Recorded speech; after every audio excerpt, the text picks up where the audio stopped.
Halo guys, Assalamualaikum warahmatullahi wabarakatuh.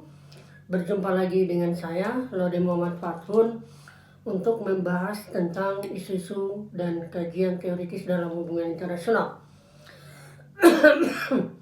Kali ini kita coba membahas terkait tentang bagaimana sebenarnya prosedur dan mekanisme dalam analisis kebijakan luar negeri.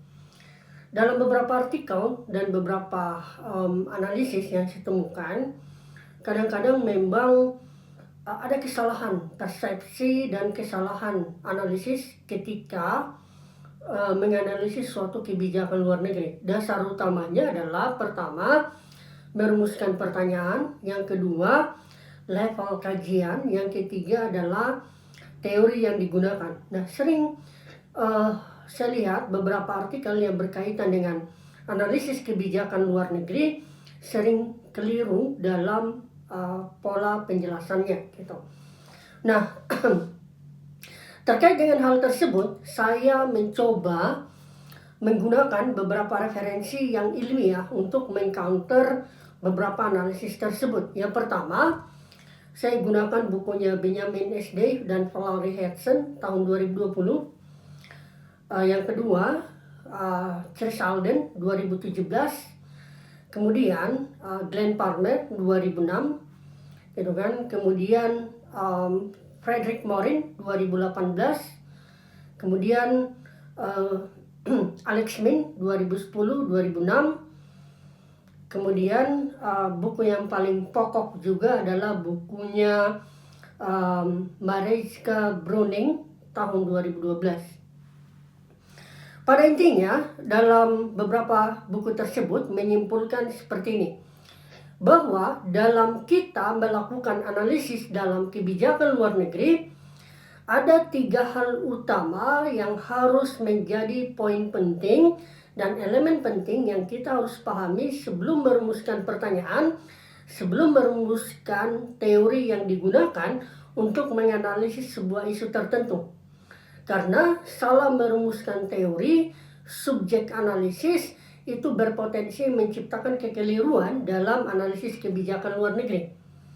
Nah, di buku yang diterangkan dan kesimpulan dari beberapa buku yang telah saya sebutkan tadi, mengkategorisasi analisis kebijakan luar negeri itu dalam 3 elemen. Yang pertama adalah elemen individual, atau orang sering juga menyebutnya idiosinkretik, gitu kan. Yang kedua, elemen nation state atau negara bangsa. Yang ketiga adalah elemen sistemik, gitu.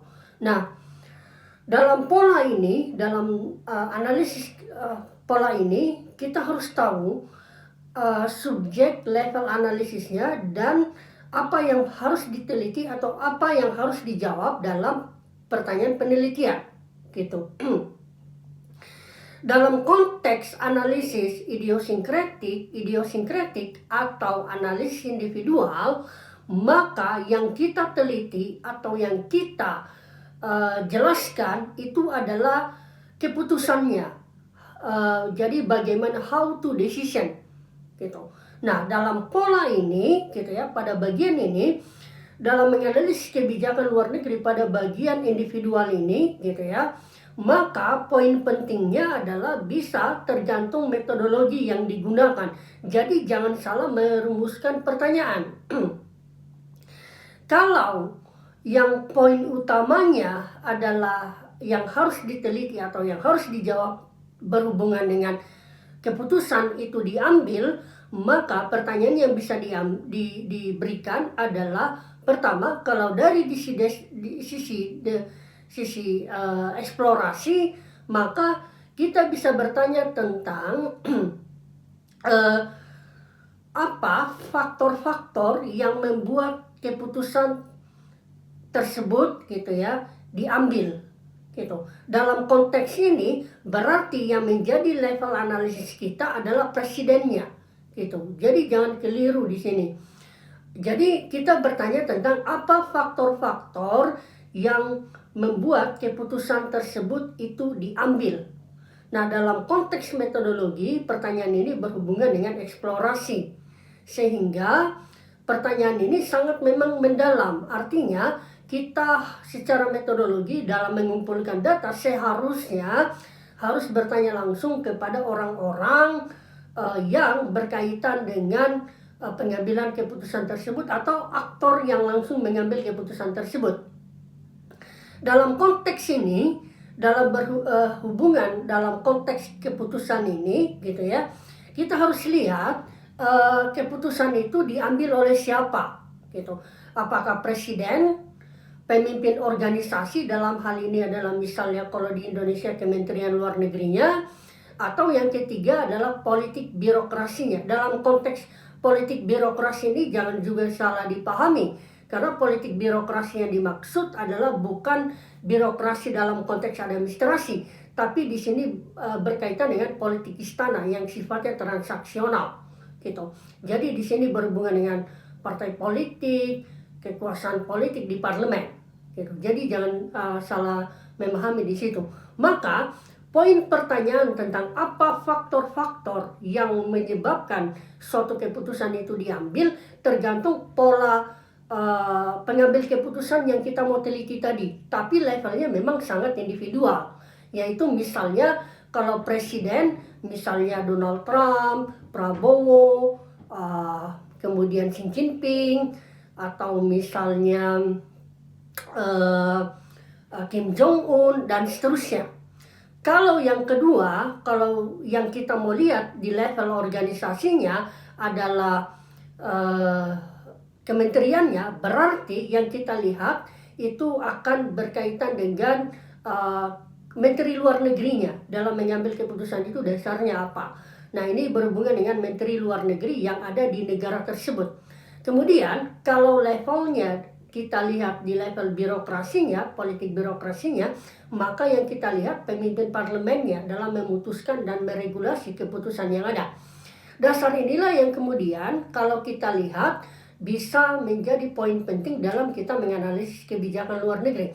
Saya kasih contoh misalnya keputusan Presiden Donald Trump dalam membuat Board of Peace.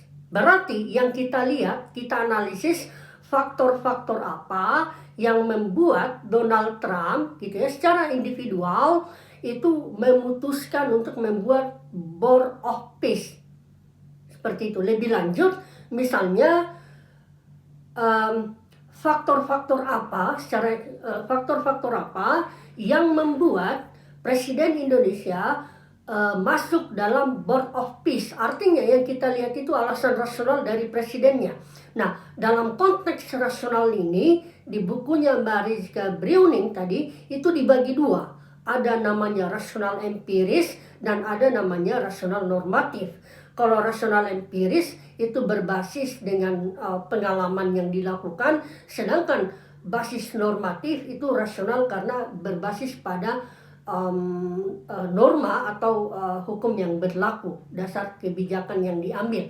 Jadi poinnya adalah kalau level analisis individual, poin yang diteliti itu ada berhubungan dengan keputusan, dasar keputusan itu diambil. Dan dalam dasar keputusan itu diambil bisa menggunakan metode eksplanasi, yaitu dengan bertanya mengapa keputusan itu diambil. Artinya dasar utamanya itu jawabannya karena. Gitu. Kalau pertanyaannya apa faktor-faktor, maka sesuai dengan argumentasi teoritis dalam kebijakan luar negeri, maka jawabannya ada dua, yaitu faktor internal atau eksternal, atau bisa juga dalam referensi lain disebut dengan faktor kultural. Nah, dari sinilah kemudian dalam analisis kebijakan luar negeri secara individual akan ditemukan hasil, apakah aktif positif, apakah aktif negatif, atau pasif positif, atau bisa juga pasif negatif gitu. Nah, dalam konteks lain bisa berhubungan dengan pertimbangan, ada namanya kognitif konsistensi, atau bisa berhubungan dengan advocate set. Jadi dasar-dasar ini secara individual yang menjadi dasar dalam pengambilan keputusan. Poinnya adalah kalau analisisnya berhubungan dengan kebijakan luar negeri yang berhubungan level analisis individu, maka yang ditanyakan itu adalah presidennya. Kenapa mengambil keputusan seperti itu? Gitu. Nah, pertanyaannya adalah apakah bisa berubah menjadi deskripsi, gitu kan? Sepertinya bisa atau seharusnya bisa dengan pertanyaan bagaimana, karena pertanyaan berbasis deskripsi itu selalu berhubungan dengan proses dan strategis, gitu kan, maka pertanyaan yang bisa diambil adalah bagaimana strategi Donald Trump, bagaimana strategi strategi Prabowo, strategi Kim Jong Un. Jadi fokus utamanya bukan di negaranya, tetapi fokus utamanya adalah di presiden atau pemimpin negaranya. Demikian juga kalau level analisisnya kita ubah menjadi level analisis yang digunakan oleh organisasi, dalam konteks ini adalah menteri luar negeri atau pemimpin politik birokrasinya. Dan ini akan pertanyaannya modelnya sama, tinggal diganti aktornya. Mudah-mudahan bisa dipahami. Yang kedua adalah level analisis negara, gitu. Level analisis negara ini itu agak berbeda dengan apa yang dilakukan oleh level sebelumnya, yaitu individual. Nah, level analisis negara ini berarti secara umum yang dianalisis itu adalah state-nya atau level negaranya. Artinya kalau kita berpikir negara adalah sebuah entitas, ya, sebuah entitas dan identitas yang memiliki dasar hukum, yang memiliki militer, memiliki kekuasaan, memiliki memiliki keuangan, memiliki struktur organisasi dan seterusnya, gitu. Artinya negara adalah aktor baku dalam subjek hukum internasional yang bisa bertindak dalam merespon aktivitas yang ada, gitu. Nah, dalam konteks ini, gitu ya, dalam menganalisis level nation state, maka yang dipelajari atau yang dianalisis itu bukan lagi dasar keputusan itu diambil, tetapi dasar yang menjadi subjeknya itu adalah negaranya. Dalam konteks ini berarti yang kita pelajari adalah, atau yang kita jawab dalam pertanyaan kita itu adalah tindakan yang diambil oleh negara, gitu. Tindakan yang diambil negara dalam konteks ini, dalam tindakan negara itu kan tergantung. Kalau menurut textbooknya ada dua, yaitu soft power atau hard power saja, gitu. Nah, atau ada juga yang menyebutkan dengan konteks smart power, gitu. Nah, kalau demikian level analisisnya adalah negara, maka pertanyaannya secara metodologi bisa menjadi, misalnya pertanyaannya bagaimana strategi Indonesia dalam mengimplementasi, dalam merespon konflik Laut Cina Selatan, gitu. Atau bagaimana strategi Amerika Serikat, gitu ya, dalam merespon blokade Selat Hormuz. Nah, itu berarti secara metodologi bagian analisisnya adalah deskripsi. Tetapi kalau mau diubah, berarti level kajiannya itu berubah juga menjadi eksplorasi dengan pertanyaan apa faktor-faktor, misalnya karena ini eksplorasi, apa faktor-faktor yang membuat Indonesia, gitu ya, Indonesia ingin menjadi mediator dalam konflik Israel dan Iran. Jadi yang dilihat itu Indonesianya, bukan level individunya. Atau misalnya pertanyaannya mengapa kemudian Pakistan ingin menjadi mediator dalam konflik Amerika Serikat dengan Iran. Jadi yang kita lihat itu tindakan-tindakan apa? Jawaban aslinya adalah, jawaban terakhirnya adalah tindakan-tindakan seperti apa atau perilaku seperti apa yang dilakukan oleh negara-negara seperti contoh tadi, baik Indonesia maupun Pakistan tadi, dalam menjadi aktor mediator dalam konflik tersebut. Nah, inilah yang membedakan antara level analisis individu dan level analisis dari level yang basisnya negara bangsa, gitu. Jadi ini agak berbeda. Yang ketiga adalah dalam analisis kebijakan luar negeri ada juga level analisis yang basisnya sistemik, gitu. level sistemik ini poin yang menjadi analisisnya berarti bukan individu atau negaranya, tetapi sistem yang berlangsung. Artinya ini lebih global lagi, lebih luas level abstraksinya.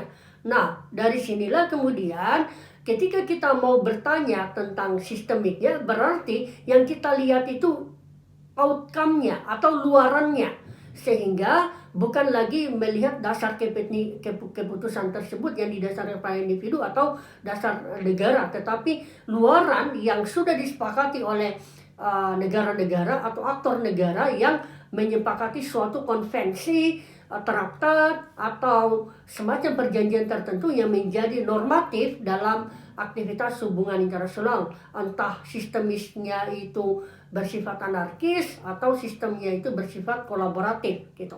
Nah, dari sini kita bisa menyimpulkan pertanyaan misalnya bagaimana gitu ya, bagaimana strategi PBB dalam mengimplementasikan resolusi nomor A gitu kan. Berarti yang kita lihat itu aktornya adalah PBB, bukan presiden atau negara gitu. Poinnya di situ. Yang kedua adalah kita bisa bertanya dalam konteks yang tadi, yang pertanyaan pertama adalah bagaimana, berarti deskripsi. Kalau kita lebih dalam lagi pertanyaannya, apa faktor-faktor yang membuat PBB gagal dalam mengimplementasikan resolusi A? Berarti kita bertanya tentang mengeksplorasi kenapa kemudian faktor apa yang menyebabkan PBB gitu ya gagal dalam mengimplementasikan resolusi tadi. Nah, karena poinnya ini eksplorasi, maka kita tidak membahas lagi level individunya gitu. Yang ketiga, kalau kita mau membuatnya menjadi eksplanasi, ini akan berubah menjadi mengapa PBB misalnya gagal dalam mengimplementasikan konvensi atau resolusi nomor A. Nah, di sini secara sistemik artinya fokus kajian kita itu bukan lagi di individu atau negara, tetapi aktor yang lebih besar, yaitu yang namanya dengan sistem, yang dalam hal ini adalah kita maksud adalah PBB. Artinya seperti ini, semakin besar suatu level analisis gitu ya, maka level abstraksinya pun semakin besar. Semakin kecil level analisis, maka semakin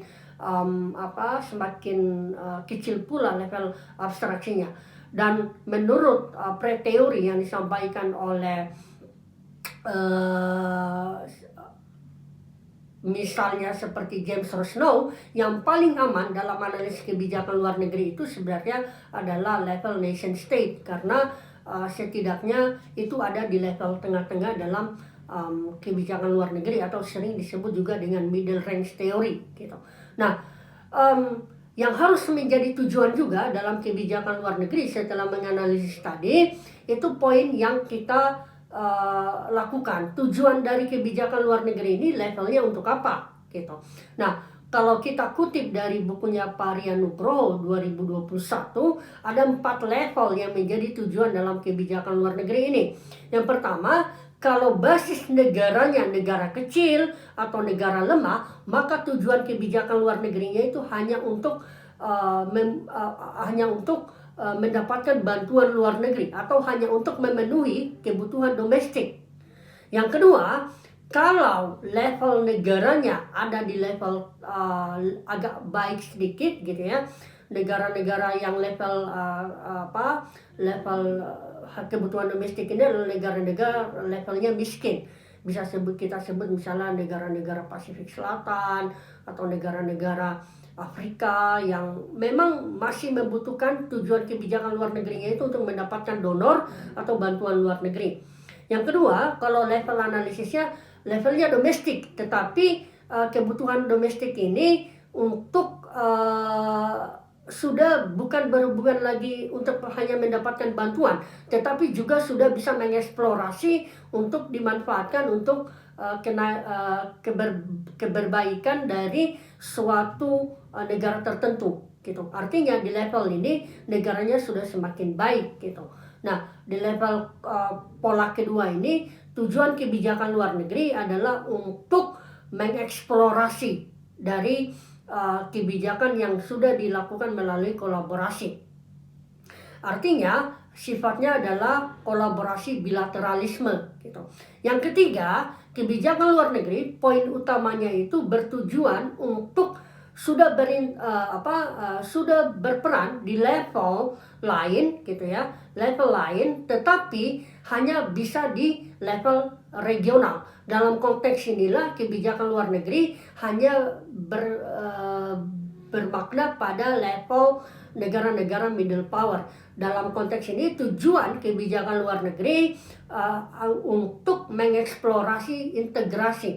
Nah, ini bisa dilakukan kebijakan luar negeri yang dilakukan di level regional ya, dan memang levelnya bisa seperti Indonesia, seperti Prancis, atau beberapa negara yang memang basisnya middle range seperti Australia dan seterusnya gitu.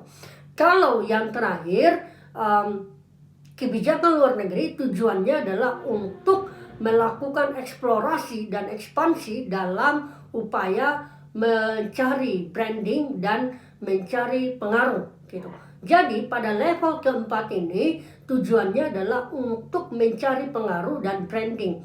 Artinya tujuan kebijakan luar negeri yang dilakukan oleh dia bukan lagi untuk kebutuhan domestik, bukan lagi untuk kolaborasi secara bilateral, atau bahkan untuk menciptakan integrasi secara regional, tetapi tujuannya adalah untuk melakukan internasionalisasi kebijakan luar negeri ya. Contohnya seperti misalnya kebijakan luar negeri Amerika Serikat yang ingin dunia ini tanpa nuklir, misalnya kemudian dia melakukan kebijakan luar negeri menekan Iran, menekan Korea Utara, dan seterusnya.